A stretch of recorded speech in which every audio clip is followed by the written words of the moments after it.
ಬಹಳ ವರ್ಷಗಳ ಹಿಂದೆ ಈ ಭೂಮಿ ಮೇಲೆ ಒಬ್ಬ ಶ್ರೇಷ್ಠವಾದಂಥ ಮತ್ತು ಒಬ್ಬ ದೊಡ್ಡ ತತ್ವಜ್ಞಾನಿ ಸಾಕ್ರಟಿಸ್ ಅಂತ ಇದ್ದ. ಆ ಸಾಕ್ರಟಿಸಿನ ಜೀವನ ಹೇಗಿತ್ತು ಅಂತಂದರೆ, ಹಾಕ್ಕೊಳ್ಲಿಕ್ಕೆ ಒಂದೊಂದ್ಸಲ ಬಟ್ಟೆನೂ ಇರ್ತಿರ್ಲಿಲ್ಲ, ಒಂದೊಂದು ಟೈಮು ಹೊಟ್ಟೆ ತುಂಬ ಊಟ ಮಾಡಲಿಕ್ಕೂ ಆಗ್ತಿರಲಿಲ್ಲ. ಅಂಥ ಒಬ್ಬ ಸಾಕ್ರಟಿಸ್ ಈ ಭೂಮಿ ಮೇಲೆ ಈ ದೇಶದಲ್ಲಿ ಬದುಕೋದ. ಅವರ ಜೀವನ ಅತ್ಯಂತ ಬಡತನ, ಆದರೆ ಅವರ ಮಾತು, ಅವರ ಜ್ಞಾನ, ಅವರು ನುಡಿಯುವ ಮಾತುಗಳು ಈ ಭೂಮಿ ಮೇಲೆ ತತ್ವದ ಜ್ಞಾನವನ್ನು ಬಿತ್ತಾ ಹೋಯಿತು. ಅಂಥ ಸಾಕ್ರಟಿಸ್ಸು ಒಂದೊಂದು ಮಾತನ್ನು ಹೇಳ್ತಾ ಹೋದದಾಗೆ ನಾಡಿನಲ್ಲಿ ಇರುವಂಥ ಎಲ್ಲ ಯುವಕರು, ಜನರು ಎಲ್ಲವನ್ನು ಮರೆತು ಅವರ ಹಿಂದೆ ಹೋಗೋರು. ಯಾಕೆ ಅಂತಂದರೆ ಸಾಕ್ರಟಿಸಿನ ಮಾತು ಅಂತಂದರೆ ಅಷ್ಟೊಂದು ಹಿತಕರವಾಗಿತ್ತು ಅಂಥೇಳಿ. ನೀವು ಮಾತಾಡಿ, ನೀವು ಬೋಧನೆ ಮಾಡಿ ಅಂತ ಹೇಳಿ ಯುವಕರು ಆ ಸಾಕ್ರಟಿಸನ್ ಬೆನ್ನು ಹತ್ಕೊಂಡು ಹೋಗೋರು. ಅಷ್ಟೊಂದು ಮಾತಿಗೆ ಬೆಲೆ ಇತ್ತು. ಹಾಗೆ ಆ ಯುವಕರನ್ನು ಸಂಘಟನೆ ಮಾಡಿದರು. ಒಂದು ದಿನ ಆ ಸಾಕ್ರಟಿಸ್ ಹತ್ರ ಒಬ್ಬ ಮಹಿಳೆ ಬರ್ತಾಳೆ. ಮಹಿಳೆ ಬಂದು ಸಾಕ್ರಟಿಸಿಗೆ ಹೇಳ್ತಾರೆ, ಸಾಕ್ರಟಿಸ್, ನೀನು ಈ ಯುವಕರನ್ನು ಸಂಘಟನೆ ಮಾಡೋದಕ್ಕೋಸ್ಕರವಾಗಿ, ಈ ಯುವಕರನ್ನು ಒಗ್ಗೂಡಿಸೋದಕ್ಕೋಸ್ಕರವಾಗಿ 40-50 ವರ್ಷಗಳ ಕಾಲ ಶ್ರಮವನ್ನು ಪಟ್ಟಿದೀಯಾ. ನಾನು ಕ್ಷಣಾರ್ಧದಲ್ಲಿ ಈ ಯುವಕರನ್ನೆಲ್ಲ ಕೆಡಿಸಿಬಿಡ್ತೀನಿ, ಯುವಕರ ಮನಸ್ಸನ್ನು ಚಂಚಲ ಮಾಡಿ ಹಾಕಿಬಿಡ್ತೀನಿ, ಏನು ಈ ಸಂಘಟನೆ ಇದೆ ಈ ಸಂಘಟನೆಯನ್ನು ಒಡೆದು ಬಿಡ್ತೀನಿ ಅಂತ ಹೇಳಿ ಒಬ್ಬ ಸಾಮಾನ್ಯವಾದ ಮಹಿಳೆ ಹೇಳ್ತಾಳೆ. ಆವಾಗ ಸಾಕ್ರಟಿಸ್ ಒಂದು ಮಾತನ್ನು ಹೇಳ್ತಾನೆ, ಏನು ಅಂತಂದರೆ, ಒಡೆದ್ರೂ ಒಡಿಬೋದು, ಈ ಯುವಕರನ್ನು ಕ್ಷಣಾರ್ಧದಲ್ಲಿ ನೀನು ಕೆಡಿಸ್ಬೋದು. ಯಾಕೆ ಅಂತಂದರೆ ಕೆಡಿಸೋದಕ್ಕೆ ನಿಮ್ಮಂಥ ಒಬ್ಬರು ಸಾಕು, ಕಟ್ಟೋದಕ್ಕೆ ನನ್ನಂಥ ಸಂತರೆ ಬೇಕಾಗುತ್ತೆ ಅಂತ, ಸಾಕ್ರಟಿಸೇ ಬೇಕಾಗುತ್ತೆ ಅಂತ ಹೇಳ್ತಾನೆ. ಯಾಕೆ ಈ ಮಾತನ್ನು ಹೇಳ್ತಿದ್ದೀವಿ ಅಂತಂದರೆ, ಈ ನಾಡಿನಲ್ಲಿ, ಈ ದೇಶದಲ್ಲಿ, ಅದರಲ್ಲೇ ಬಹಳ ಮುಖ್ಯವಾಗಿ ಸಮಾಜಗಳಲ್ಲಿ ಒಡೆಯುವಂಥದ್ದೇ ಹೆಚ್ಚಾಗುತ್ತೆ ವಿನಃ ಕಟ್ಟುವಂಥದ್ದು ಬಹಳ ಕಷ್ಟ ಇದೆ. ಕಟ್ಟೋದಕ್ಕೆ ಮಹಾತ್ಮರೇ ಬೇಕಾಗುತ್ತೆ, ಕಟ್ಟೋದಕ್ಕೆ ಜ್ಞಾನಿಗಳೇ ಬೇಕಾಗುತ್ತೆ, ಕಟ್ಟೋದಕ್ಕೆ ಅಲ್ಲೇ ಇಲ್ಲೇ ಒಬ್ಬೊಬ್ಬರು ಆ ಸಂದರ್ಭಕ್ಕೆ ಅನುಗುಣವಾಗಿ ಹುಟ್ಟುತ್ತಾ ಬರ್ತಾರೆ. ಆದರೆ ದಿನನಿತ್ಯ ಕೆಡಿಸುವಂಥ ಪ್ರಸಂಗಗಳು, ಕೆಡಿಸುವಂಥ ಸಂದರ್ಭಗಳು ದಿನನಿತ್ಯ ನಡೀತಾನೇ ಹೋಗ್ತವೆ. ಇಂಥ ಒಂದು ಸಂದರ್ಭದಲ್ಲೂ ಕೂಡ ನಮ್ಮ ಈ ಧರ್ಮದ ಒಂದು ಸಂಘವನ್ನು ಮಾಡಿಕೊಂಡು ಬಹುಶಃ ಸಾರ್ವಜನಿಕ ಕುರಾನನ್ನು ಏರ್ಪಡಿಸೋದ್ರ ಮುಖಾಂತರವಾಗಿ ಧರ್ಮದಲ್ಲಿರುವಂಥ ಭೇದ ಭಾವಗಳನ್ನು, ಧರ್ಮದಲ್ಲಿರುವಂಥ ವ್ಯತ್ಯಾಸಗಳನ್ನು ಮತ್ತು ಸರ್ವೇ ಜನ ಸುಖಿನೋ ಭವಂತು ಅನ್ನುವಂಥ ತತ್ವವನ್ನು ಇಡೀ ಜಗತ್ತಿಗೆ, ನಾಡಿಗೆ ಸಾರಬೇಕು ಅನ್ನುವಂಥ ಒಂದು ಸಂಘಟನೆಯನ್ನು ಮಾಡಿಕೊಂಡು ಅದರಲ್ಲಿ ಪಬ್ಲಿಕ್ ಆಗಿ ಈ ಥರದ ಕಾರ್ಯಕ್ರಮಗಳನ್ನು ಏರ್ಪಡಿಸೋದು ನಿಜವಾಗಲೂ ಕೂಡ ಆ ಕಾರ್ಯಕರ್ತರಿಗೆ ನಾವು ಅಭಿನಂದನೆಗಳನ್ನು ಸಲ್ಲಿಸಲಿಕ್ಕೆ ಇಷ್ಟಪಡ್ತೀವಿ. ಬಹುಶಃ ಇವತ್ತೊಂದು ವಿಚಾರವನ್ನು ಕೊಟ್ಟಿದ್ದಾರೆ, ಏನು ಅಂತಂದರೆ ಸಂತೃಪ್ತ ಕುಟುಂಬ ಅಂಥೇಳಿ. ಆ ಸಂತೃಪ್ತ ಕುಟುಂಬ ಮತ್ತು ಆದರ್ಶ ಸಮಾಜ ಅಂಥೇಳಿ. ನೋಡಿ, ಎಷ್ಟು ನಾವಿವತ್ತು ಕುಟುಂಬವನ್ನು ಮಾಡ್ತಾ ಇದ್ದೀವಿ, ಜೀವನವನ್ನು ಮಾಡ್ತಾ ಇದ್ದೀವಿ, ಆದರೆ ಏನು ಅಂತ ಗೊತ್ತಿಲ್ಲ. ಒಬ್ಬ ಕವಿ ಹೋಗಬೇಕಾದಂಥ ಸಂದರ್ಭದಲ್ಲಿ, ಕಾಡಿನ ಮಧ್ಯೆ ಹೋಗಬೇಕಾದಂಥ ಸಂದರ್ಭದಲ್ಲಿ ಹರಿಯುವ ನೀರನ್ನು ಕೇಳ್ತಾನೆ, ಜೀವನ ಅಂದ್ರೆ ಏನು ಅಂಥೇಳಿ. ಆವಾಗ ನೀರು ಹೇಳುತ್ತೆ, ಏನು ಗೊತ್ತಿಲ್ಲ, ಸುಮ್ಮನೆ ಹರಿಯೋದಷ್ಟೇ ಜೀವನ ಅಂತ ಹೇಳುತ್ತೆ. ಮತ್ತೆ ಮುಂದಕ್ಕೆ ಹೋಗಿ ಗಾಳಿಯನ್ನು ಕೇಳ್ತಾನೆ, ಜೀವನ ಅಂದ್ರೆ ಏನು ಅಂಥೇಳಿ. ಗಾಳಿ ಹೇಳುತ್ತೆ, ಸುಮ್ಮನೆ ಬೀಸೋದಷ್ಟೇ ಕೆಲಸ ಅಂತ. ಮತ್ತೆ ಮುಂದಕ್ಕೆ ಹೋಗಿ ಒಂದು ಹಾಡೋ ಹಕ್ಕಿಗಳನ್ನು, ಪಕ್ಷಿಗಳನ್ನು ಕೇಳ್ತಾನೆ, ಜೀವನ ಅಂದ್ರೆ ಏನು, ನಿಮಗೇನಾದ್ರು ಗೊತ್ತಿದೆಯಾ ಅಂತೇಳಿ. ಇಲ್ಲ, ಜೀವನ ಅಂದರೆ ಸುಮ್ಮನೆ ಹಾಡೋದು ಅಂತ ಹೇಳುತ್ತೆ. ನೋಡಿ, ಹರಿಯುವ ನೀರು, ಬೀಸುವ ಗಾಳಿ, ಆ ಪಕ್ಷಿಗಳಿಗೆ ಜೀವನ ಅಂದ್ರೆ ಏನು ಅಂತಂದ್ರೆ ಗೊತ್ತಿದೆ. ಯಾಕೆ ಅಂತಂದ್ರೆ ಅವನೊಂದು ತತ್ವವನ್ನು ನಂಬ್ಕೊಂಡಿದೆ. ಏನು ಅಂತಂದ್ರೆ ಹಾಡೋದನ್ನ, ಹರಿಯೋದನ್ನ, ಬೀಸೋದನ್ನ ನಂಬಿಕೊಂಡು ಅದೇ ಜೀವನ ಅಂತ ಭಾವಿಸಿದವೆ. ಆದ್ರೆ ಮನುಷ್ಯನ ಯಾರು ಹೋಗಿ ಜೀವನ ಅಂದ್ರೆ ಏನು ಅಂತ ಕೇಳಿದ್ರೆ ಏನು ಗೊತ್ತಿಲ್ಲ, ಸುಮ್ಮನೆ ಒಂದಿಷ್ಟು ಜೀವನವನ್ನು ಮಾಡ್ತಾ ಇದೀವಿ ಅಂತೀವಿ ನಾವು. ಜೀವನ ಅಂತ ಯಾರು ನಮ್ಮ ಪ್ರಶ್ನೆ ಮಾಡಿದ್ರೆ ಏನ್ ಹೇಳ್ತೀವಿ ನಾವು? ಏನು ಗೊತ್ತಿಲ್ಲ ನಮಗೆ. ಯಾಕೆಂತಂದ್ರೆ ಗೊತ್ತಾಗುವ ಪ್ರಸಂಗಗಳಿಗೆ ನಾವು ಕೈ ಹಾಕ್ತಾ ಇಲ್ಲ ಅಂತ ಹೇಳಿ. ಯಾಕೆಂತಂದ್ರೆ ಆದರ್ಶ ಕುಟುಂಬಗಳು ಇವತ್ತು ಬೇಕಾಗಿದೆ ಅಥವಾ ಬೇಡವಾ ಅನ್ನುವಂಥ ಒಂದು ಪ್ರಶ್ನೆಯನ್ನು ನಾವು ಹಾಕೊಂಡಾಗ ನಿಜವಾಗ್ಲೂ ನಮಗೆ ಯೋಚನೆ ಬರುತ್ತೆ, ಬೇಕಾಗಿದೆ ಅಂತ ಹೇಳಿ. ಯಾಕೆಂತಂದ್ರೆ ಅದ್ವಿಹಿ ಶುದ್ಧಂತಿ ಗಾತ್ರಾಣಿ ಬುದ್ಧಿ ಜ್ಞಾನೇನ ಶುದ್ಧಂತಿ ಅಂತ ಒಂದು ಮಾತನ್ನು ಹೇಳ್ತಾರೆ. ಹಾಗಾದ್ರೆ ನಾವು ಸಂತೃಪ್ತವಾಗಿ ಜೀವನವನ್ನು ನಡೆಸುವಂಥದ್ದು ಹಾಗೆ, ಸಂತೃಪ್ತವಾಗಿ ನಮ್ಮ ಬದುಕನ್ನು ಸಾಗಿಸ್ಬೇಕಾದ್ರೆ ನಾವೇನನ್ನ ಮಾಡಬೇಕು? ನಮ್ಮ ಜೀವನದಲ್ಲಿ ಸುಖ, ಶಾಂತಿ, ನೆಮ್ಮದಿಯನ್ನು ಕಾಪಾಡಿಕೊಳ್ಬೇಕಾದ್ರೆ ಏನನ್ನ ಮಾಡಬೇಕು? ಇವೆಲ್ಲ ಒಂದು ಪ್ರಶ್ನೆಯಾಗ ಕಾಡ್ತಾ ಇದೆ. ನಾವು ಪ್ರತಿಯೊಬ್ಬರಿಗೂ ಮನುಷ್ಯನಿಗೆ ನೆಮ್ಮದಿ ಅಂದ್ರೆ ಏನಪ್ಪ, ಶಾಂತಿ ಅಂದ್ರೆ ಏನಪ್ಪ, ಅಥವಾ ನಿನ್ನ ಬದುಕು ಅಂದ್ರೆ ಏನಪ್ಪ ಅಂತ ಯಾರು ಹೋಗಿ ನಾವು ಕೇಳ್ಕೊಂಡ್ರೆ ಅಥವಾ ನಮ್ಮಷ್ಟಕ್ಕೆ ನಾವೇ ಪ್ರಶ್ನೆಯನ್ನು ಮಾಡಿಕೊಂಡ್ರೆ ನಮಗೇನು ಪ್ರಶ್ನೆಗೆ ಉತ್ತರನೇ ಗೊತ್ತಿಲ್ಲ. ಎಲ್ಲವೂ ಪ್ರಶ್ನೆಯಾಗಿ ಇದ್ದೇವೆ ಅವನ ಅದಕ್ಕೆ ಉತ್ತರ ಇವತ್ತಿಗೂ ಸಿಗುವಂತ ಕೆಲಸ ಆಗ್ತಾ ಇಲ್ಲ. ಯಾಕೆಂತಂದ್ರೆ ನಾವು ಅದನ್ನ ಹುಡುಕುವಂತ ಪ್ರಯತ್ನವನ್ನ ಮಾಡ್ತಾ ಇಲ್ಲ.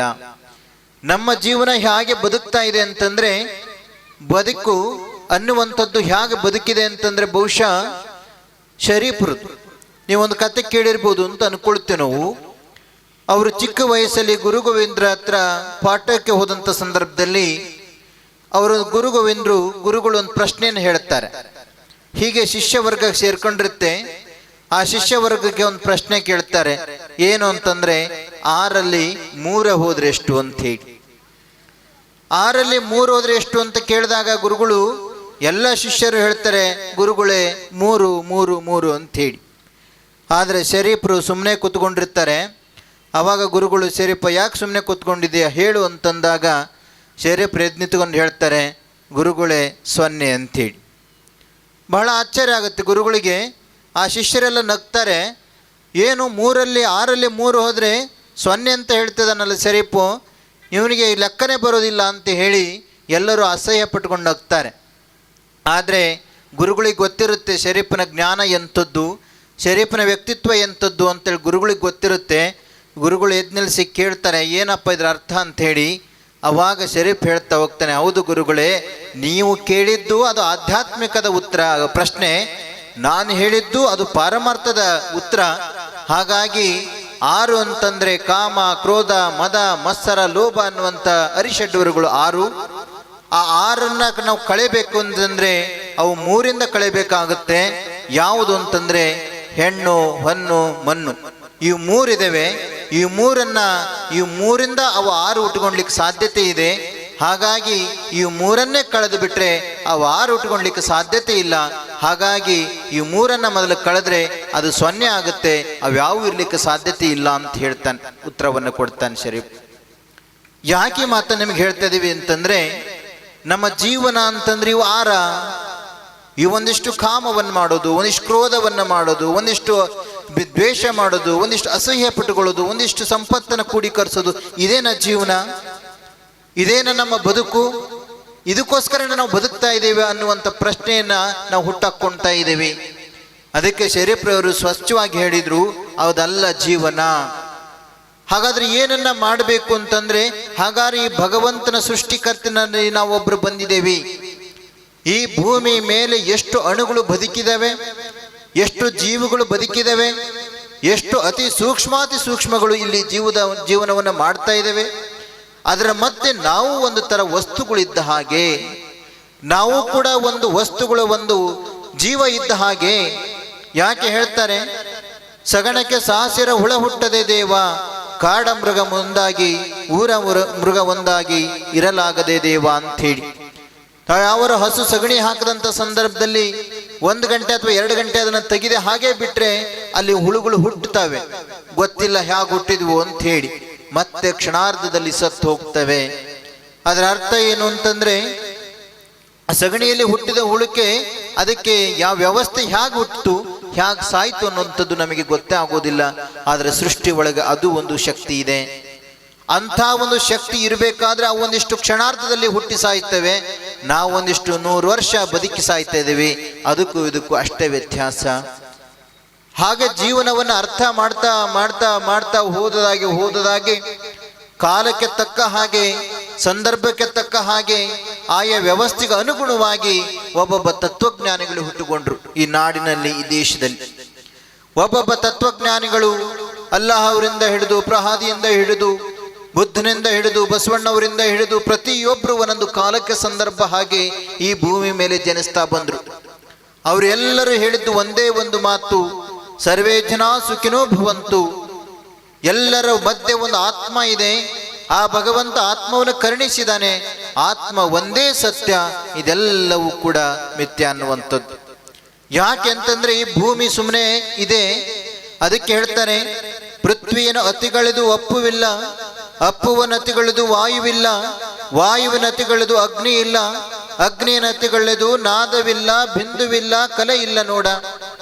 ಕಲೆಯನ್ನು ಅತಿಗಳೆದು ಆತ್ಮವಿಲ್ಲ, ಆತ್ಮವನ್ನು ಅತಿಗಳೆದು ಗುಹೇಶ್ವರನೆಂಬ ಲಿಂಗವಿಲ್ಲ ಕಾಣಿರ ಅಂತ ಶರಣರು ಹೇಳ್ತಾರೆ.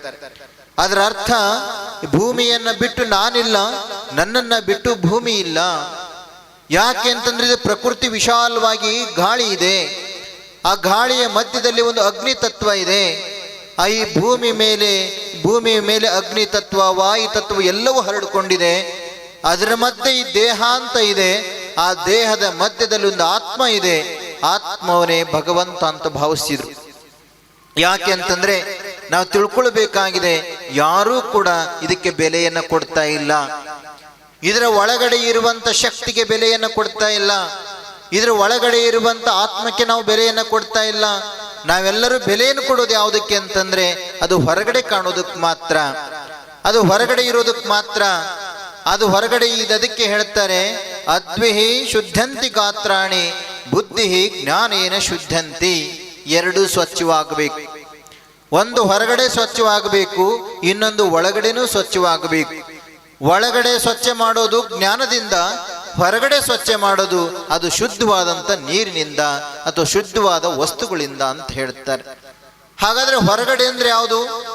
ಹೊರಗಡೆ ಕಾಣೋದು ಎಲ್ಲದೂ ಕೂಡ ಒಂದು ಸಮಾಜ, ಅದು ಕೂಡ ಹೊರಗಡೆ ಕಾಣೋದೆ. ಒಂದು ದೇಹ, ಅದು ಕೂಡ ಹೊರಗಡೆ ಕಾಣೋದೆ. ಒಂದು ವಸ್ತುಗಳು, ಅವೆಲ್ಲವೂ ಹೊರಗಡೆ ಕಾಣೋವೆ.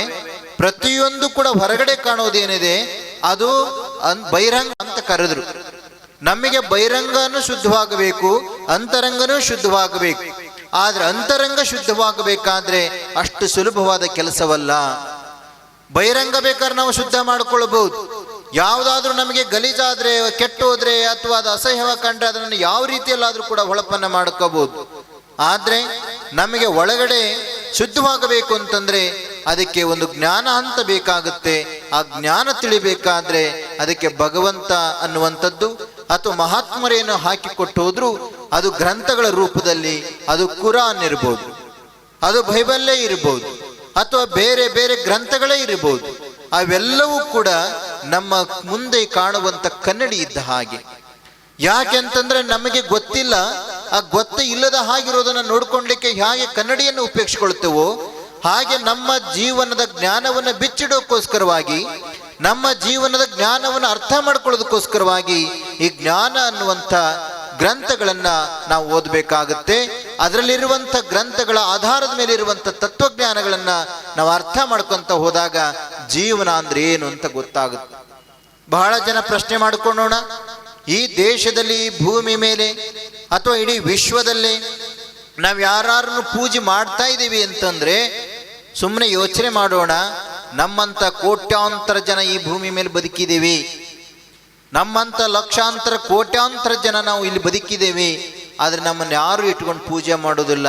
ಯಾಕೆ ಅಂತಂದ್ರೆ ನಾವು ಈ 6ರ ಒಳಗಡೆ ಜೀವನದಲ್ಲಿ ಬದುಕ್ತಾ ಇದ್ದೇವೆ. ಅದೇ ನಾವು ಫೋಟೋ ಇಟ್ಕೊಂಡು ಯಾರನ್ನ ಇವತ್ತು ಪೂಜೆ ಮಾಡ್ತಾ ಇದೀವಿ ಮಹಾತ್ಮರು ಅಂತ ಹೇಳಿ, ಅವರು 6ರನ್ನ ಬಿಟ್ಟಿದ್ರಿಂದ ಅವರ ಜೀವನದಲ್ಲಿ 0 ಅನಿಸ್ಕೊಂಡ್ರು ಪರವಾಗಿಲ್ಲ, ಆದ್ರೆ ದೇವರ ದೃಷ್ಟಿಯಲ್ಲಿ ಅದಕ್ಕೆ ಅಂಕ ಕಟ್ಟಲಕ್ಕಾಗದರ ಮಹತ್ವವನ್ನು ಪಡ್ಕೊಂಡ್ರು, ಶಕ್ತಿಯನ್ನು ಪಡ್ಕೊಂಡ್ರು ಅಂತ ಹೇಳಿ ಅಂಥವ್ರನ್ನ ನಾವು ಇವತ್ತು ಪೂಜೆ ಮಾಡ್ತಾ ಇದ್ದೇವೆ, ತಿಳ್ಕೊಳ್ಬೇಕಾಗಿದೆ. ಹಾಗಾಗಿ ನಾವು ಬರೀ ಬಂದು ಸಂಸಾರ ಮಾಡಿದ್ವಿ, ಒಂದಿಷ್ಟು ಮಕ್ಕಳಾದ್ವು, ಒಂದಿಷ್ಟು ಆಸ್ತಿ ಮಾಡಿದ್ವಿ, ಒಂದಿಷ್ಟು ಸಂಪತ್ತನ್ನು ಮಾಡಿದ್ವಿ, ಒಂದಿಷ್ಟು ಹೊಡೆದಾಡ್ಕೊಂಡ್ವಿ ಬಡದಾಡ್ಕೊಂಡ್ವಿ, ಇದೇನ ಜೀವನ? ಇದೇ ಇಷ್ಟಕ್ಕೆ ನಾವು ಬದುಕ್ತಾ ಇದ್ದೇವಾ, ಬದುಕಬೇಕಾ ಅನ್ನುವಂಥ ಪ್ರಶ್ನೆಯನ್ನು ಹಾಕ್ಕೊಂಡಾಗ ನಮಗೆ ಅನಿಸುತ್ತೆ ಇದು ಜೀವನ ಅಲ್ಲ. ಇದರಿಂದ ಆಚೆ ಏನೋ ಒಂದಿದೆ, ಅದನ್ನು ಪಡ್ಕೊಳ್ಳೋದಕ್ಕೋಸ್ಕರ ನಾವು ಬಂದಿದ್ದೀವಿ. ಆ ಪಡ್ಕೊಳ್ಳೋದು ಹೇಗೆ ಅನ್ನುವಂಥದ್ದನ್ನು ತಿಳ್ಕೋಬೇಕು ಅಂತಲೇ ಇಂಥ ಗ್ರಂಥಗಳು, ಇಂಥ ಪ್ರವಚನಗಳು, ಇಂಥ ಕಾರ್ಯಕ್ರಮಗಳು. ಅದಕ್ಕೆ ಹೇಳ್ತಾರೆ, ಬಹುಶಃ ನಾವೇನೇ ಮಾಡಿದ್ರೂ ಕೂಡ ಒಂದು ಅರ್ಥಗರ್ಭಿತವಾಗಿ ಮಾಡಬೇಕು, ಏನೇ ತಿಳಿದ್ರೂ ಕೂಡ ಆ ಜ್ಞಾನವನ್ನು ತಿಳಿದಿರಬೇಕು ಅಂಥೇಳಿ. ಯಾಕೆ ಅಂತಂದ್ರೆ ನಮಗೆ ಜ್ಞಾನ ಅಷ್ಟು ಸುಲಭವಾಗಿ ಬರುವಂಥದ್ದಲ್ಲ. ಅದಕ್ಕೊಂದು ಚಿಕ್ಕ ಕಥೆಯನ್ನು ಹೇಳೋದಾದ್ರೆ, ಒಬ್ಬ ಜಡ್ಜ್ ಇದ್ರು. ಆ ಜಡ್ಜು ಅವರು ಬಹುಶಃ ವಯಸ್ಸಾಯಿತು, ವಯಸ್ಸಿನ ಇತ್ತು, ತೀರ್ಕೊಂಡಾಗ ಮೇಲೆ ಒಂದು ಕಾಲದೇವತೆ ಅಂತ ಯಮಧರ್ಮ ಅಂತ ಕರಿತೀವಿ ನಾವು ಆಡೋ ಭಾಷೆಯಲ್ಲಿ. ಆ ಯಮಧರ್ಮ ನಂತರ ಜಡ್ಜು ಹೋತು ಆತ್ಮ. ಈ ಜಡ್ಜು ಯಮನನ್ನೇ ಪ್ರಶ್ನೆ ಮಾಡಿದ, ಏನು ಅಂತಂದ್ರೆ, ನಾನು ಒಬ್ಬ ಜಡ್ಜ್ ಇದ್ದೀನಿ, ನಾನು ಒಬ್ಬ ಅಪರಾಧಿಯನ್ನ ಜೈಲಿಗೆ ಕರ್ಕೊಂಡ್ಬರ್ಬೇಕಾದ್ರೆ ಅಥವಾ ಕೋರ್ಟಿಗೆ ಕರೆಸ್ಬೇಕು ಅಂತಂದ್ರೆ ನಾನು 3 ಅಥವಾ 4 ನೋಟಿಸನ್ನು ಕಳಿಸ್ತೇನೆ. ಆ ನೋಟಿಸಿಗೆ ಕಳಿಸಿದ ಮೇಲೂ ಆ ವ್ಯಕ್ತಿ ಬರದೇ ಹೋದಾಗ ಪೊಲೀಸರನ್ನ ಕಳಿಸಿ ನಾನು ಅಪರಾಧಿಯನ್ನು ಕರ್ಕೊಂಡ್ಬರ್ತೀನಿ. ನೀನು ಯಮಧರ್ಮ ಆಗಿ ದೇವರಾಗಿ ನನಗೆ ನೋಟಿಸ್ ಕಳಿಸ್ದಂಗೆ ನನ್ನ ಕರ್ಕೊಂಬಂದಿದೆಯಲ್ಲ, ಇದು ಸರಿನಾ ಅಂತ ಯಮಗೆ ಪ್ರಶ್ನೆ ಮಾಡಿದ ಜಡ್ಜ್. ಅವಾಗ ಯಮ ಹೇಳ್ದ, 1 2 ನಿನಗೆ ಎಷ್ಟು ನೋಟಿಸ್ ಕಳಿಸಿದ್ದೀನಿ, ನೀನು ಯಾವುದಕ್ಕೂ ಎಚ್ಚೆತ್ಕೊಳ್ಳಿಲ್ವಲ್ಲ ಅಂತ. ಅವಾಗ ಜಡ್ಜ್ ಹೇಳಿದೆ, ಯಾವುದು ಕಳಿಸಿದಿ ನೋಟಿಸ್ ಅಂಥೇಳಿ. ಅವಾಗ ದೇವ್ರು ಹೇಳ್ತಾ ಹೋದ, ಯಮಧರ್ಮ ಹೇಳ್ತಾ ಹೋಗ್ತಾನೆ, ಏನು ಅಂತಂದ್ರೆ ಮೊದಲನೇ ನೋಟಿಸ್ ಏನು ಅಂತಂದ್ರೆ ತಲೆ ಕೂದಲನ್ನ ಬೆಳ್ಳಗೆ ಮಾಡ್ತಾ ಬಂದೆ. ನೀನು ಅಲ್ಲಿ ನನಗೆ ಕರೆ ಬಣ್ಣ ಬಡ್ಕೊಂಡು ಅಲ್ಲಿ ನನಗೆ ಮೋಸ ಮಾಡಿದೀಯಾ. 2ನೇದ್ದು ನಿನ್ನ ಕಣ್ಣುಗಳನ್ನ ಮಂಜು ಮಾಡ್ತಾ ಬಂದೆ, ಅಲ್ಲಿ ಕನ್ನಡಕ ಹಾಕೊಂಡು ಅಲ್ಲಿ ನನಗೆ ಮೋಸ ಮಾಡಿದೀಯಾ. 3ನೇ ನೋಟಿಸು, ನಿನ್ನ ಕಾಲುಗಳನ್ನ ಸ್ವಲ್ಪ ಕೈಗಳನ್ನ ಎಲ್ಲವೂ ವೀಕ್ ಮಾಡಿದೆ, ಅಲ್ಲೂ ನೀನು ನನಗೇನೋ ಮಾಡಿದಿ, ಕೈಯು ಕಾಲ ಹಾಕ್ಕೊಂಡು ಅಲ್ಲೂ ನನಗೆ ಮೋಸ ಮಾಡಿದಿ. 4ನೇದು, ನಿನ್ನ ಚರ್ಮಗಳನ್ನ ಸುಕ್ಕಾಗಿ ಮಾಡಿದೆ, ಅಲ್ಲೂ ನೀನು ಪೌಡ್ರ್ ಹಾಕ್ಕೊಂಡು ಶಾಂಪು ಹಾಕ್ಕೊಂಡು ಏನೋ ಹಾಕ್ಕೊಂಡು ಅಲ್ಲೂ ನನಗೆ ಮೋಸ ಮಾಡಿದಿ. 5ನೇ ನೋಟಿಸು, ನಿನ್ನ ಹಲ್ಲುಗಳನ್ನು ಉದುರಿಸಿದೆ, ಹೊಸ ಹಲ್ಲು ಕಡಿಸಿಕೊಂಡು ಅಲ್ಲೂ ನನಗೆ ಮೋಸ ಮಾಡಿದೀಯಾ. 1 2 ನೋಟಿಸ್ ಕಳಿಸಿದ್ದು, ನಿನಗೆ 5 ನೋಟಿಸ್ ಕಳಿಸಿದ್ದೀನಿ, ನೀನು ಒಂದು ಎಚ್ಚೆತ್ಕೊಳ್ಳಿಲ್ಲ, ಅದಕ್ಕೆ ನಾನು ಕರ್ಕೊಂಡು ಬಂದೆ ಅಂತ ಯಮಧರ್ಮ ಹೇಳಿದೆ. ಈಗ ಅರ್ಥ ಮಾಡ್ಕೊಳ್ಳಿ, ನಮಗೆ ಕಾಯಿಲೆ ಬರೋದು ಯಾವುದಕ್ಕೆ, ನಮಗೆ ದುಃಖ ಬರೋದು ಯಾವುದರಿಂದ, ನಮಗೆ ಕಷ್ಟಗಳು ಬರೋದು ಯಾವುದಕ್ಕೆ? ಭಗವಂತ ಮನುಷ್ಯನೇ ಭೂಮಿಗೆ ಬಂದಿದೀಯಾ, ಈಗಲಾದರೂ ಸ್ವಲ್ಪ ಎಚ್ಚೆತ್ತುಕೊಳ್ಳೋಗು, ಈಗಲಾದರೂ ಸ್ವಲ್ಪ ಜ್ಞಾನವಂತನಾಗು, ಈಗಲಾದರೂ ಸ್ವಲ್ಪ ಭಗವಂತನ ನೆನಪು ಮಾಡ್ಕೋ ಅನ್ನೋದಕ್ಕೆ ನಮಗೆ ಕಷ್ಟಗಳು ಬರ್ತಾ ಹೋಗ್ತವೆ, ಸುಖಗಳು ಬರ್ತಾ ಹೋಗ್ತವೆ, ಒಂದಿಷ್ಟು ದುಃಖಗಳು ಆಗ್ತವೆ, ಒಂದಿಷ್ಟು ಸುಖಗಳು ಆಗ್ತಾ ಹೋಗ್ತವೆ. ಸುಖ ಬಂದಾಗ ದೇವ್ರು ನೆನೆಸೋದಿರ್ಲಿ, ದುಃಖ ಬಂದಾಗ್ಲೂ ನೆನೆಸೋದಕ್ಕೆ ನಾವು ಪ್ರಯತ್ನವನ್ನು ಮಾಡೋದಿಲ್ಲ. ಅಂಥ ಒಂದು ಜ್ಞಾನ ನಮಗೆ ಬರಬೇಕು ಅಂತಂದ್ರೆ ಇದು ಯಾವಾಗಲೂ ವಯಸ್ಸಾದ್ಮೇಲೆ ಬರುವಂಥದ್ದಲ್ಲ, ಅಥವಾ ಎಲ್ಲವನ್ನೂ ನಾನು ಬಿಟ್ಟನಪ್ಪ ಇನ್ನು ಆಮೇಲೆ ಬರುತ್ತೆ ಜ್ಞಾನ ಅಂತಂದ್ರು ಬರುವಂಥದ್ದಲ್ಲ. ಈ ಜ್ಞಾನ ಬರಬೇಕಾತಂತಂದ್ರೆ ಯಾವಾಗ ಬರಬೇಕು ಅಂತಂದ್ರೆ ಇದು ಮೊದಲಿಂದನೇ ಬರಬೇಕು, ಇದು ಮೊದಲ ಮಕ್ಕಳಿಂದಾಗಿಂದನೇ ಬರಬೇಕು. ನೀವು ಮಕ್ಕಳಿದ್ದಾಗಿಂದ ಆ ಮಕ್ಕಳಿಗೆ ಸಂಸ್ಕಾರವನ್ನು ಕೊಟ್ಕೊಂತ ಬಂದ್ರೆ ಆ ಮಕ್ಕಳು ಆ ಜ್ಞಾನದಲ್ಲಿ ಹೋಗ್ತಾ ಹೋಗ್ತಾ ದೊಡ್ಡ ಜ್ಞಾನವಂತರಾಗ್ಲಿಕ್ಕೆ ಸಾಧ್ಯತೆ ಇದೆ ಅಂಥೇಳಿ. ಯಾಕೆ ಅಂತಂದ್ರೆ ಹಂಗಾರೆ ಇವು ಆಸ್ತಿ ಬೇಡವಾ, ಸಂಪತ್ತು ಬೇಡವಾ ಅಂತ ನೀವು ಪ್ರಶ್ನೆ ಕೇಳಬಹುದು, ಬೇಕು. ಆದ್ರೆ ಅದೇ ಜೀವನ ಅಲ್ಲ. ಎಲ್ಲ ಜ್ಞಾನಿಗಳು, ಎಲ್ಲ ತತ್ವಜ್ಞಾನಿಗಳು ಹೇಳಿದ್ದಷ್ಟೇ, ಏನು ಅಂತಂದ್ರೆ ಒಂದಿಷ್ಟು ಮಾಡು, ಜೀವನವನ್ನ ಮಾಡು, ಅಧಿಕಾರವನ್ನು ಅನುಭವಿಸು, ಸಂಪತ್ತನ್ನ ಮಾಡು, ಎಲ್ಲವನ್ನೂ ಮಾಡು, ಆದ್ರೆ ಯಾವುದು ನಂದು ಅಂತ ಅಂಟುಕೊಳ್ಬೇಡ, ಯಾವುದು ಅದಕ್ಕೆ ಸೀಮಿತವಾಗಬೇಡ, ಅದೇ ಫೈನಲ್ಲು ಅಂತ ತಿಳ್ಕೊಳ್ಬೇಡ ಅಂತ ಹೇಳ್ತಾ ಬಂದ್ರು. ಅಂತ ಒಂದು ಜ್ಞಾನವನ್ನು ನಾವು ಪಡ್ಕೊಳ್ಬೇಕು ಅಂತಂದ್ರೆ ಬಹಳ ವರ್ಷಗಳ ಹಿಂದೆ ಒಬ್ಬ ಯಾಜ್ಞವಲ್ಕ ಅಂತ ಋಷಿಮುನಿ ಇದ್ದ. ಆ ಋಷಿಮುನಿಗಳಿಗೆ 2 ಹೆಂಡ್ರಿದ್ರು. ಎಂಥ ದೊಡ್ಡ ಋಷಿಮುನಿ ಅಂತಂದ್ರೆ ಅವನ ರಾಜ ಜನಕ ಮಹಾರಾಜ ಅಂತ ಹೇಳಿ ದೊಡ್ಡ ರಾಜ. ಆ ರಾಜ ಅವನನ್ನು ಕರೆಸಿ ತನ್ನಲ್ಲಿರುವಂಥ ಸಂಪತ್ತುಗಳನ್ನೆಲ್ಲವನ್ನು ಕೊಟ್ಟುಗೊಳಿಸುವಂಥವನು. ಅಂಥ ಒಬ್ಬ ರಾಜ ಇದ್ದ, ಒಳ್ಳೆ ರಾಜ ಇದ್ದ. ಅವನು ಬಂದಾಗ ಒಂದು ಸಲ ಏನ್ ಬೇಕೋ ಅನ್ನೆಲ್ಲವನ್ನು ಕೊಟ್ಟುಗೊಳಿಸುವಂಥವನು.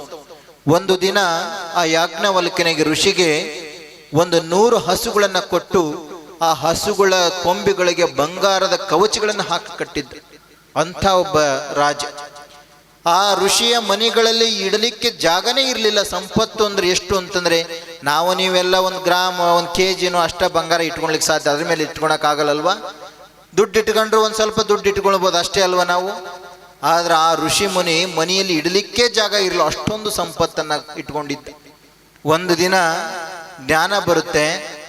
ಇಬ್ಬರು ಹೆಂಡ್ರು ಅವನಿಗೆ, ಕಾಂತಾಯಿನಿ ಮತ್ತು ಗಾರ್ಗಿ ಅಂಥೇಳಿ ಇಬ್ಬರನ್ನು ಕರೆಸಿ ಹೇಳ್ತಾನೆ, ನೋಡು, ನಿನಗೆ ಈ ಸಂಪತ್ತು ಬೇಡ, ಇದ್ಯಾವುದು ನನಗೆ ಬೇಡ, ನಾನೊಂದಿಷ್ಟು ಜ್ಞಾನ ಸಂಪಾದನೆ ಮಾಡಬೇಕು ಅಂತ ಅನ್ಕೊಂಡಿದ್ದೀನಿ. ಹಾಗಾಗಿ ನಾನು ಕಾಡಿಗೆ ಹೋಗಿ ವಾಸ ಮಾಡಬೇಕು ಅಂತ ಅನ್ಕೊಂಡಿದ್ದೀನಿ. ಈ ಸಂಪತ್ತೆಲ್ಲವನ್ನು ನೀವಿಬ್ಬರು ಹಂಚಿಕೊಂಡು, ಈ ಸಂಪತ್ತನ್ನೆಲ್ಲವನ್ನು ನೀವು ಹಂಚಿಕೊಂಡು ಆರಾಮಾಗಿರ್ರಿ, ನಾನು ಕಾಡಿಗೆ ಹೋಗ್ತೇನೆ ಅಂತ ಹೇಳ್ತಾನೆ. ಅವಾಗ ಅವನ ಹಿರಿಯ ಹೆಂಡತಿ ಗಾರ್ಗಿ ಅಂತ ಅವಳು ಹೇಳ್ತಾಳೆ, ಈ ಸಂಪತ್ತು ನಿಮಗೆ ಬೇಡ ಅಂದಮೇಲೆ ನನಗೇನು ತಗೊಂಡೇನು ಮಾಡಲಿ? ಯಾಕೆ ಅಂತಂದ್ರೆ ಈ ಜಗತ್ತಲ್ಲಿ ಬದುಕ್ತಾ ಇರುವ ಎಲ್ಲರೂ ಈ ಸಂಪತ್ತಿಗೆ ಹೊಡೆದಾಡಬೇಕಾದಂಥ ಸಂದರ್ಭದಲ್ಲಿ, ಈ ಸಂಪತ್ತಿಗೋಸ್ಕರನೇ ಬದುಕಬೇಕಾದಂಥ ಸನ್ನಿವೇಶದಲ್ಲಿ, ಈ ಸಂಪತ್ತಿಗೋಸ್ಕರನೇ ಬದುಕಿದೇವಿ ಅಂತ ತಿಳ್ಕೊಂಡಿರುವಂಥ ಇಂಥ ಸಂದರ್ಭದಲ್ಲಿ ಕೂಡ ನೀವು ಇದನ್ನೇ ಬೇಡ ಅಂತ ಬಿಡಬೇಕಾದ್ರೆ, ಹಾಗಾದ್ರೆ ಇದಕ್ಕಿಂತ ಇನ್ನೊಂದು ದೊಡ್ಡ ಸಂಪತ್ತಿದೆ ಅಂತ ನೀವು ಅರ್ಥ ಅಲ್ವಾ?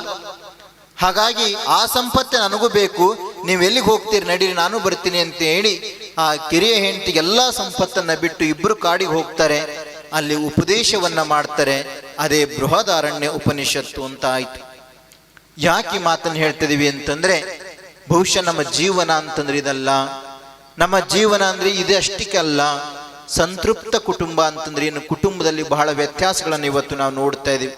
ಯಾಕೆ ಅಂತಂದ್ರೆ ಅಕ್ಕ ಮಹಾದೇವರು ಒಂದು ವಚನ ಹೇಳ್ತಾರೆ, ಸಂಘದಿಂದಲ್ಲದೆ ಅಗ್ನಿ ಹುಟ್ಟದು, ಸಂಘದಿಂದಲ್ಲದೆ ಬೀಜ ಮಳಿದೋರದು, ಸಂಘದಿಂದಲ್ಲದೆ ಸರ್ವ ಸುಖ ತೋರದು, ಚೆನ್ನ ಮಲ್ಲಿಕಾರ್ಜುನ ನಿನ್ನ ಸಂಘದಿಂದ ನಾನು ಪರಮಸುಖ್ಯಾದನಯ್ಯ ಅಂಥೇಳಿ. ಯಾವ ಶತಮಾನದ 12ನೇ ಶತಮಾನದಲ್ಲಿ ಒಬ್ಬ ಮಹಿಳೆ ಒಂದು ಜಗತ್ತಿಗೆ ಬೇಕಾದಂತ ಮಾತನ್ನು ಕೊಟ್ಟು ಹೋದ್ರು, ಸಂಘವನ್ನು ಮಾಡಿಕೊಳ್ಬೇಕು. ಇವತ್ತು ನಮ್ಮ ಸಂಘಗಳು ಬಹಳ ಆಗಿದ್ದಾವೆ. ಒಂದಲ್ಲ ಎರಡಲ್ಲ, ನೂರಾರು ಸಂಘಗಳು. ಅವು ಹೆಸರೇ ಇಲ್ಲ, ಅವಕ್ಕೆ ಎಷ್ಟೋ ಸಂಘಗಳಿಗೆ ಅರ್ಥನೇ ಇಲ್ಲ. ಮೊನ್ನೆ TVಯಲ್ಲಿ ನೋಡ್ತಾ ಇದ್ವಿ. ಮೊದಲೆಲ್ಲ ಸ್ವಲ್ಪ ಏನಾಯ್ತು ಅಂತಂದ್ರೆ, ಈ ಅತ್ತೆಯವರು ಬಹಳ ಸೊಸೆಯಂದ್ರಿಗೆ ಕಾಟ ಕೊಡೋರಂತ, ಅದು ಎಲ್ಲ ಬರ್ತಾ ಇತ್ತು. ಹಂಗಾಗಿ ಏನ್ ಮಾಡಿದ್ರು ಅಂತಂದ್ರೆ, ಈ ಸೊಸೆಯಂದ್ರ ಸಂಘ ಇರ್ಲಿ ಒಂದು ಅಂತ ಸಂಘ ಕಟ್ಟಿಕೊಂಡ್ರು. ಸೊಸೆಯಂದ್ರ ಸಂಘ ಆದ್ಮೇಲೆ ಈಗೇನಾಯ್ತು ಅಂತಂದ್ರೆ, ಮಹಿಳಾ ಸಂಘ, ಸ್ವಸಹಾಯ ಸಂಘ, ಆ ಸಂಘ, ಈ ಸಂಘ ಅಂತ ಹೇಳಿ ಪ್ರತಿ ಹಳ್ಳಿಯಲ್ಲೂ 10 ಸಂಘಗಳು ಆದವು. ಮಹಿಳೆಯರ ಸಂಘಗಳನ್ನು ಮಾಡಿಕೊಂಡ್ರು. ಈ ಕಡೆ ಇವ್ರದ್ದು ಸಂಘ ಆಯ್ತು, ಎಲ್ಲರದ್ದು ಸಂಘ ಆಯ್ತು. ಆದ್ರೆ ಸಂಘ ಮಾಡೋದು ಉದಾಹರಣೆ ಯಾವುದಕ್ಕೆ ಅಂತಂದ್ರೆ, ಸಂಘಟನೆ ಆಗ್ಬೇಕಾಗಿದ್ದ ಸಂಘ ಒಡ್ಕೊಂಡು ಬೇರೆ ಬೇರೆ ಸಂಘಗಳಾಗೋದು. ಅಲ್ಲಿ ಏನಾಯ್ತು ಅಂತಂದ್ರೆ, ಚೀಟಿ ಹಾಕೋಣಕ್ಕೆ ಸ್ಟಾರ್ಟ್ ಮಾಡಿದ್ರು. ಯಾವುದು ಆಧ್ಯಾತ್ಮಿಕ ರೀತಿಯಲ್ಲಿ ಸಂಘಗಳು ಮುನ್ನಡಿಬೇಕಾಗಿತ್ತು, ಯಾವುದು ಧರ್ಮದ ವಿಚಾರಗಳನ್ನ ಬೋಧನೆ ಮಾಡೋದಕ್ಕೆ, ಧರ್ಮದ ವಿಚಾರಗಳನ್ನು ತಿಳ್ಕೊಳ್ಳೋದಕ್ಕೆ ಸಂಘಗಳು ಬೇಕಾಗಿತ್ತು. ಆದ್ರೆ ವ್ಯಾವಹಾರಿಕ ಸಂಘಗಳಾದ್ವೇ ಹೊರತು ಧಾರ್ಮಿಕ ಸಂಘಗಳು ಒಂದೂ ಆಗ್ಲಿಕ್ಕೆ ಸಾಧ್ಯತೆ ಆಗ್ಲಿಲ್ಲ. ಎಲ್ಲ ವ್ಯವಹಾರಕ್ಕೆ ನಿಂತ್ಕೊಂಡ್ವಿ, ಎಲ್ಲ ಚೀಟಿ ಮಾಡ್ಕೊಂಡ್ವಿ, ಎಲ್ಲ ಅದ್ರೊಳಗೆ ಒಂದಿಷ್ಟು ರಾಜಕೀಯ ಮಾಡ್ಕೊಂಡ್ವಿ. ಯಾವ ಪಕ್ಷದವ್ರು ನಮ್ಮ ಸಂಘಕ್ಕೆ ಎಷ್ಟು ಕೊಟ್ರು, ಯಾವ ಪಕ್ಷದವ್ರು ನಮ್ಮ ಸಂಘಕ್ಕೆ ಎಷ್ಟು ಕೊಟ್ರು ಅಂತೇಳಿ ಸಂಘಗಳೆಲ್ಲ ದಿವಾಳಿ ಎದ್ದು ಹೋದು. ಆ ಸಂಘಗಳು ಅಷ್ಟಕ್ಕೆ ನಿಲ್ಲಿಲ್ಲ, ಮುಂದೆ ಹೋದು. ಅತ್ತೆಯರ ಸಂಘ ಆಯ್ತು, ಸೊಸೆಯರ ಸಂಘ ಆಯ್ತು. ಅದ್ರ ಮುಂದೆ ಹೋಗಿ ಈಗ ಮೊನ್ನೆ ಒಂದು ಮಾವಂದ್ರ ಸಂಘ ಅಂತ ಒಂದು ಮಾಡ್ಕೊಂಡ್ರು. ಯಾಕೆ ಅಂತಂದ್ರೆ, ಸೊಸೆಯಂದ್ರೆಲ್ಲ ಸುಳ್ಳು ಕೇಸುಗಳನ್ನ ಹಾಕಿ ಮಾವಂದ್ರನ್ನ ಜೈಲಿಗೆ ಕಳ್ಸಕ್ ಸ್ಟಾರ್ಟ್ ಮಾಡಿದ್ರು. ಅದಕ್ಕೋಸ್ಕರ ಮಾವಂದ್ರ ಸಂಘ ಶುರು ಮಾಡ್ಕೊಂಡ್ರು. ಈ ಮೊನ್ನೆ ರೀಸೆಂಟಾಗಿ ಒಂದು ವಾರದಲ್ಲಿ ಇನ್ನೊಂದು ಸಂಘ ಹುಟ್ಟಿಕೊಂತು ಲಾಲ್ಬಾಗಲ್ಲಿ, ಬೆಂಗಳೂರಲ್ಲಿ. ಏನು ಅಂತಂದ್ರೆ, ಹೆಂಡತಿ ಬಿಟ್ಟವ್ರ ಗಂಡ್ರ ಸಂಘ ಅಂತ ಒಂದು ಮಾಡ್ಕೊಂಡಿದ್ದಾರೆ. ಅದು ಯಾವುದಕ್ಕೆ ಅಂತಂದ್ರೆ, ಪಾಪಿ ಹೆಣ್ಮಕ್ಳು ಗಂಡಂದ್ರೆ ತೊಂದರೆ ಕೊಡ್ತಾ ಇದಾರೆ, ನಮಗೆ ಯಾರು ನ್ಯಾಯ ಕೊಡೋರು ಅಂತೇಳಿ ಅವರು ಒಂದು ಸಂಘ ಮಾಡ್ಕೊಂಡು ಅವರು ನ್ಯಾಯ ಕೇಳಕ್ ಕುಂತಾರೆ. ಯಾರಿಗೆ ಯಾರು ನ್ಯಾಯ ಕೊಡೋದಿಲ್ಲ ನೀವೇ ಹೇಳಿ ನೋಡೋಣ. ಯಾರಿಗೆ ಯಾರು ನ್ಯಾಯ ಕೊಡ್ಬೇಕು? ಸಂಘಗಳನ್ನ ಕಟ್ಟಿಕೊಂಡ್ರಿಂದ ನ್ಯಾಯ ಸಿಗುತ್ತಾ? ಧರ್ಮಗಳನ್ನ ಹೆಚ್ಚಿಗೆ ಮಾಡಿಕೊಳ್ಳೋದ್ರಿಂದ ನ್ಯಾಯ ಸಿಗುತ್ತಾ? ಧರ್ಮಗಳನ್ನ ನಮ್ಮ ಸ್ವಾರ್ಥಕ್ಕೋಸ್ಕರ ಪ್ರಚಾರ ಮಾಡ್ಕೊಂಡು ಹೋಗೋದ್ರಿಂದ ನ್ಯಾಯ ಸಿಗುತ್ತಾ? ಧರ್ಮದ ನೆಲೆಗಟ್ಟನ್ನು ಅರ್ಥ ಮಾಡ್ಕೊಳ್ಲಿಕ್ಕೆ ಸಾಧ್ಯತೆ ಇದೆಯಾ? ಖಂಡಿತ ಸಾಧ್ಯತೆ ಇಲ್ಲ.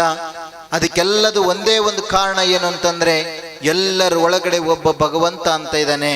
ನಾವೆಲ್ಲರೂ ಒಂದೇ, ನಾವೆಲ್ಲರೂ ವಿಶ್ವ ಬಂಧುಗಳು, ಆ ಭಗವಂತನ ದೃಷ್ಟಿಯಲ್ಲಿ ನಾವೆಲ್ಲರೂ ಕೂಡ ಒಂದು ಸಮಾನರು ಅನ್ನುವಂಥ ತತ್ವ ನಮ್ಮಲ್ಲಿ ಬಂದಾಗ ಮಾತ್ರ ಈ ಸಂಘಗಳಿಗೆ ಅರ್ಥ ಕಮ್ಮಿ ಆಗ್ತಾ ಹೋಗುತ್ತೆ. ನಾವೀಗ ಕೋರ್ಟಲ್ಲಿ ಒಬ್ಬ ಪೂಜಾರಿ ಕೋರ್ಟಿಗೆ ಹೋದ, ಏನು ಅಂತಂದ್ರೆ ತೀರ್ಥ ಮೊದಲು ಕೊಡಬೇಕು ಇಲ್ಲ ಪ್ರಸಾದ ಮೊದಲು ಕೊಡಬೇಕು ಅಂತ ಒಂದು ಜಗಳ ಬಂತು. ಜಗಳ ಅದು ಕೋರ್ಟಿಗೆ ಹೋಯ್ತು.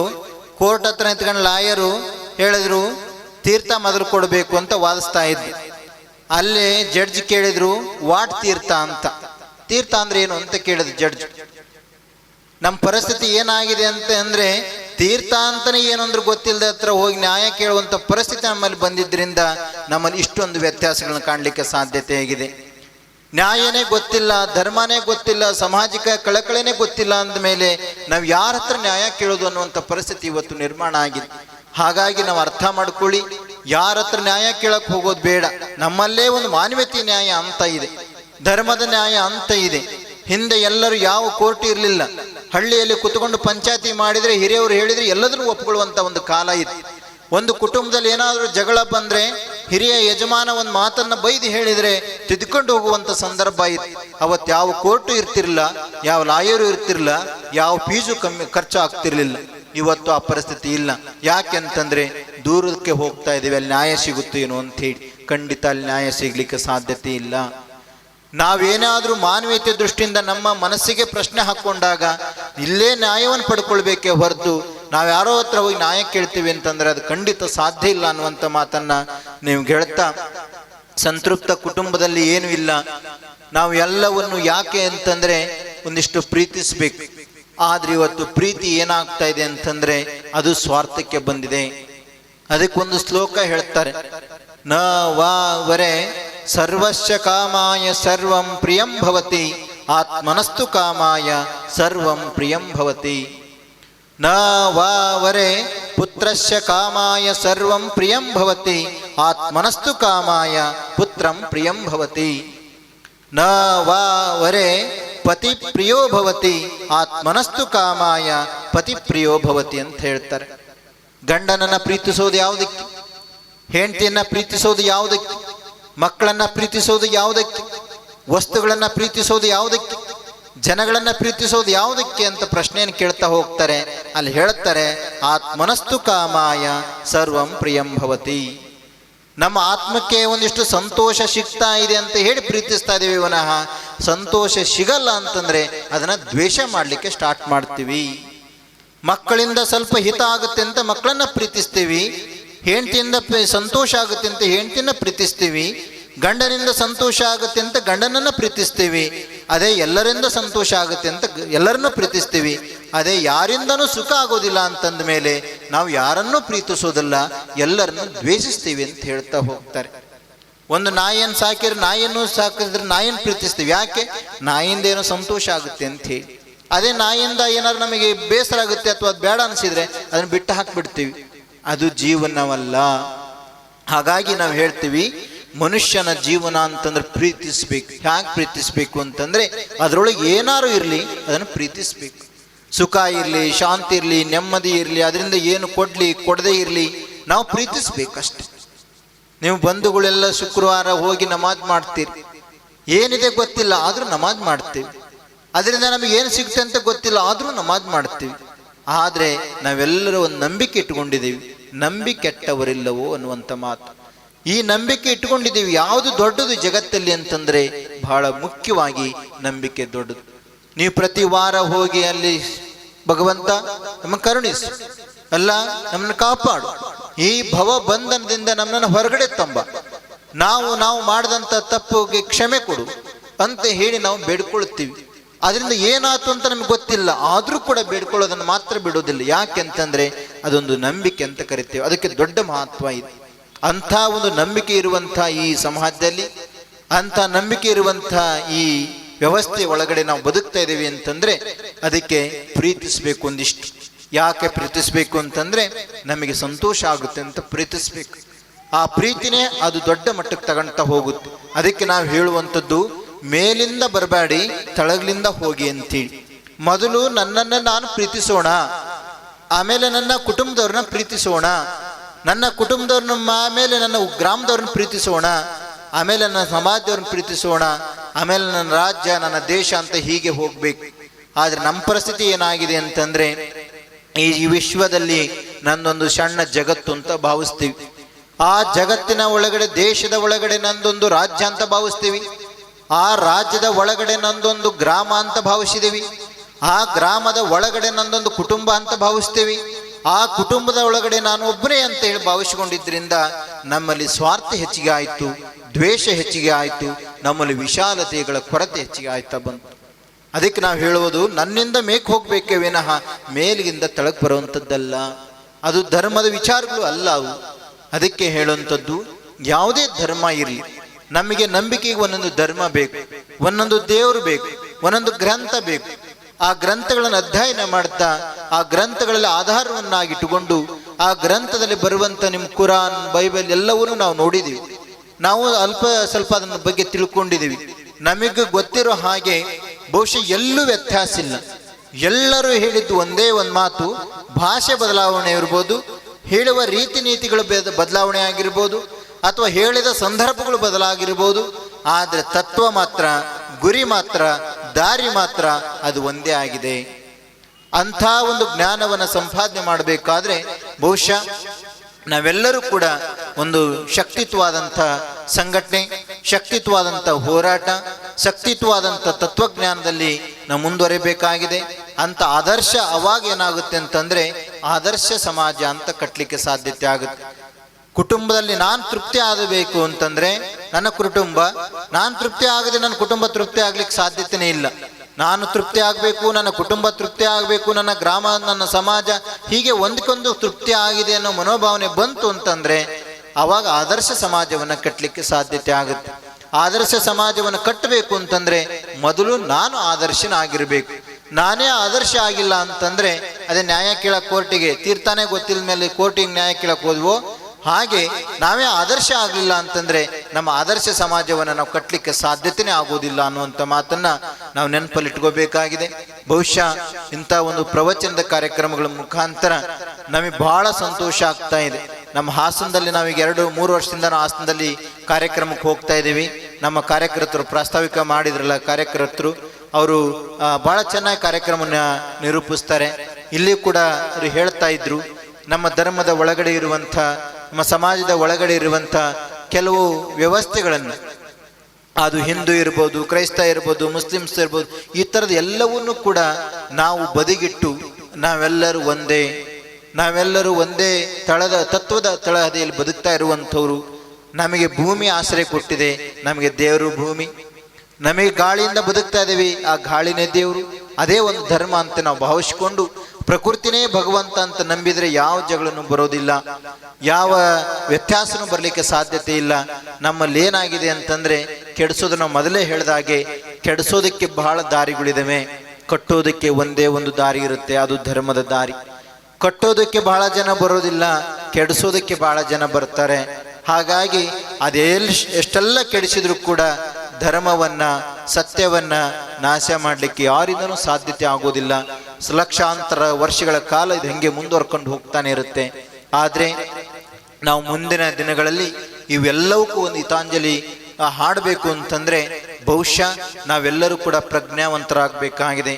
ನಾವೆಲ್ಲರೂ ಸಮಾಜಮುಖಿ ಕೆಲಸವನ್ನು ಮಾಡಬೇಕಾಗಿದೆ. ನಾವೆಲ್ಲರೂ ಒಂದೇ ಅನ್ನುವಂಥ ತತ್ವದ ಅಡಿಯಲ್ಲಿ ಬದುಕಬೇಕಾಗಿದೆ. ನಾವೆಂತ ಬದುಕ್ತಾ ಇದ್ದೀವಿ, ನಾವೆಲ್ಲರೂ ಸರ್ವೇ ಅನ್ನುವಂಥ ಮಾತನ್ನು ಬಸವಣ್ಣವರು ಅದಕ್ಕಿಂತ ಮುಂದೋಗಿ ಒಂದು ಮಾತನ್ನು ಹೇಳಿದರು. ಸಕಲ ಜೀವರಾಶಿಗಳಿಗೆ ಲೇಸನ್ನು ಬಯಸಿದ್ರು, ಸಕಲ ಜೀವರಾತ್ಮರಿಗೆ ಲೇಸನ್ನು ಬಯಸಬೇಕು ಅಂತ ಹೇಳಿದರು. ಅದರ ಅರ್ಥ ಈ ಭೂಮಿ ಮೇಲೆ ಬದುಕ್ತಾ ಇರುವಂಥ ಪ್ರತಿಯೊಂದು ವಸ್ತುಗೂ ಕೂಡ ಲೇಸ ಆಗಲಿ ಅಂತ ಬಯಸಿದ್ರು. ಹಾಗೆ ಅಲ್ಲವರು ಕೂಡ ಅದೇನ ಬಯಸಿದ್ದು ಕೂಡ. ಹಾಗಾಗಿ ಅಂಥ ಒಂದು ಜ್ಞಾನವನ್ನು ನಾವು ಪಡ್ಕೊಂಡು ನಮ್ಮಲ್ಲಿ ವ್ಯತ್ಯಾಸಗಳನ್ನು ಬಿಟ್ಟು ಹಾಕಿ, ನಮ್ಮಲ್ಲಿ ರಾಜಕೀಯ ಬರ್ಬೋದು, ಹೋಗುತ್ತೆ, ಧರ್ಮಗಳ ವ್ಯತ್ಯಾಸಗಳು ಆಗಾಗ್ಗೆ ಬರ್ತವೆ, ಮತ್ತೆ ಹೋಗ್ತವೆ, ಅವಕ್ಕೆ ಯಾವಕ್ಕೂ ಕಿವಿಗೊಡದೆ ನಮ್ಮ ಜೀವನವನ್ನು ಸಂತೃಪ್ತವಾಗಿ ಜೀವನವನ್ನು ಮಾಡೋಣ. ದುಡಿರಿ, ಕೆಲಸ ಮಾಡಿ, ಸ್ವಲ್ಪ ಸಂಪಾದನೆನೂ ಮಾಡಿ, ಆದರೆ ಅದು ಯಾವುದಕ್ಕೂ ಅಂಟುಕೊಳ್ಳದಾಗೆ ಇರೋದರಲ್ಲೇ ಪ್ರೀತಿ ವಿಶ್ವಾಸದಿಂದ ಇರೋದರಲ್ಲೇ ತೃಪ್ತಿಯನ್ನು ಕಂಡುಕೊಂಡು ಇದ್ರೆ ಮಾತ್ರ ಅದು ಸಂತೃಪ್ತ ಕುಟುಂಬ ಅಂತ ಅನ್ಸ್ಕೊಳ್ಲಿಕ್ಕೆ ಸಾಧ್ಯತೆ ಆಗುತ್ತೆ. ಕುಟುಂಬದಲ್ಲಿ ವ್ಯತ್ಯಾಸಗಳು ಬಹಳ ಬರ್ತವೆ. ಯಾಕೆ ಅಂತಂದರೆ ನಾನು ನಾನು ನಾನು ಅನ್ನೋದ್ರಿಂದ ಇವತ್ತು ಮಹಿಳಾ ಆಯೋಗ, ಪುರುಷರ ಆಯೋಗ, ಆ ಆಯೋಗ, ಈ ಆಯೋಗ, ಟಿ ವಿ ಮುಂದೆ ಕುತ್ಕೊಂಡು ವಾದಿಸ್ತಾರೆ. ನಮಗೆ ನೋಡ್ತಾ ಇದ್ರೆ ನಮ್ಗೆ ಬಹಳ ಬೇಸರ ಅನಿಸುತ್ತೆ. ಯಾಕೆಂದ್ರೆ ಟಿ ವಿ ಮುಂದೆ ಕೂತ್ಕೊಂಡು ಹೆಣ್ಮಕ್ಳು ನಾವು ಶ್ರೇಷ್ಠ ಅಂತಾರೆ, ಗಂಡು ಮಕ್ಕಳು ನಾವು ಶ್ರೇಷ್ಠ ಅಂತಾರೆ, ಅವರು ನಾವು ಶ್ರೇಷ್ಠ ಅಂತಾರೆ, ಇವರು ನೀವು ಶ್ರೇಷ್ಠ. ಆದ್ರೆ ಯಾರು ಒಬ್ರು ಕೂಡ ಗಂಡು ಆಗ್ಲಿ ಹೆಣ್ಣಾಗ್ಲಿ ಇವೆರಡು ಬೇರೆ ಬೇರೆ ಅಲ್ಲ, ಇದೆಲ್ಲ ಒಂದೇ ಅನ್ನುವಂಥ ಜ್ಞಾನವನ್ನು ಯಾರು ಇವತ್ತಿಗೂ ಹೇಳ್ತಾ ಇಲ್ಲ.